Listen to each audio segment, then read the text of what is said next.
ભારતમાં ગામડાનું જીવન ચાલે છે કેવી રીતે? એનું એન્જિન શું છે? વેલ, એ એન્જિન છે ગ્રામ પંચાયત.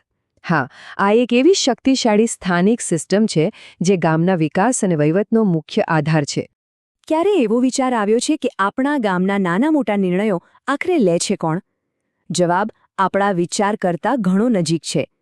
આ કોઈ દૂર બેઠેલી સરકાર નથી, પણ આપણા લોકોની વચ્ચે સ્થાનિક સ્તરે કામ કરતી એક મજબૂત વ્યવસ્થા છે. તો ચાલો શાસનના આ મૂળભૂત પાયાને બરાબર સમજીએ. ગ્રામ પંચાયત એ પંચાયતી રાજ સિસ્ટમનું પહેલું અને સૌથી અગત્યનું પગથિયું છે. એવી સરકાર જે લોકોની સૌથી નજીક રહીને કામ કરે છે.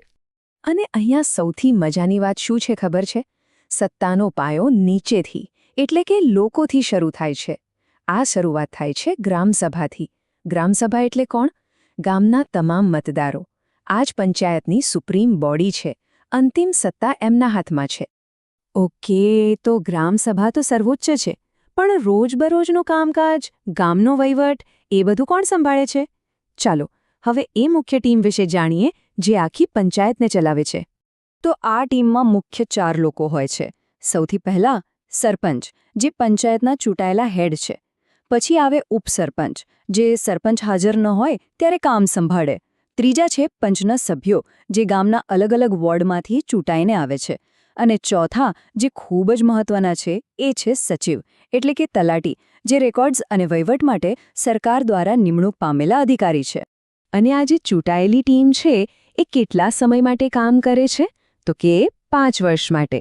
દર 5 વર્ષે ગામના લોકોને ફરીથી પોતાના પ્રતિનિધિઓ પસંદ કરવાનો મોકો મળે છે. આ જ તો છે લોકશાહીની ખરી તાકાત. ચાલો ટીમ વિશે તો જાણી લીધું, પણ સવાલ એ છે કે આ ટીમ આખરે કરે છે શું? એમના કયા કાર્યો છે જેની સીધી અસર આપણા જીવન પર પડે છે? ચાલો જોઈએ.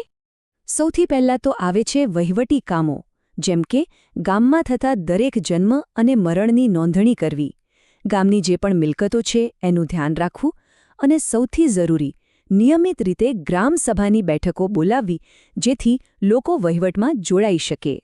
હવે વાત કરીએ એ કામોની જે આપણને રોજબરોજ દેખાય છે.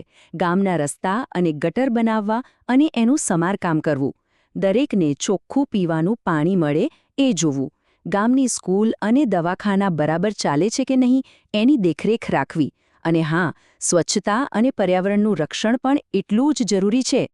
પણ પંચાયતનું કામ ખાલી બાંધકામ પૂરતું સીમિત નથી. એનાથી પણ આગળ વધીને સામાજિક કલ્યાણનું કામ કરે છે. સરકારની જે યોજનાઓ છે એને ગરીબો, મહિલાઓ અને જરૂરિયાતમંદ લોકો સુધી પહોંચાડે છે. મનરેગા જેવી યોજનાઓથી રોજગારી પૂરી પાડે છે અને સમાજમાં ન્યાય અને સમાનતા જળવાઈ રહે એના માટે પ્રયત્ન કરે છે. અહીંયા એક નાનો પણ બહુ જ મહત્વનો તફાવત સમજવા જેવો છે. પંચાયત 2 મોરચે કામ કરે છે. એક, નિવારક આરોગ્ય, એટલે કે રોગચાળો ફેલાતો જ અટકાવો, અને બીજું, સામુદાયિક સ્વચ્છતા, મતલબ કે પાણીના સ્ત્રોત અને જાહેર જગ્યાઓ સ્વચ્છ રાખીને તંદુરસ્ત વાતાવરણ બનાવવું. હવે મનમાં એક મોટો સવાલ થાય, આ બધા કામ કરવા માટે પૈસા ક્યાંથી આવે છે? આખરે પંચાયતનું બજેટ ચાલે છે કેવી રીતે? ચાલો એના આવકના સ્ત્રોતને સમજીએ.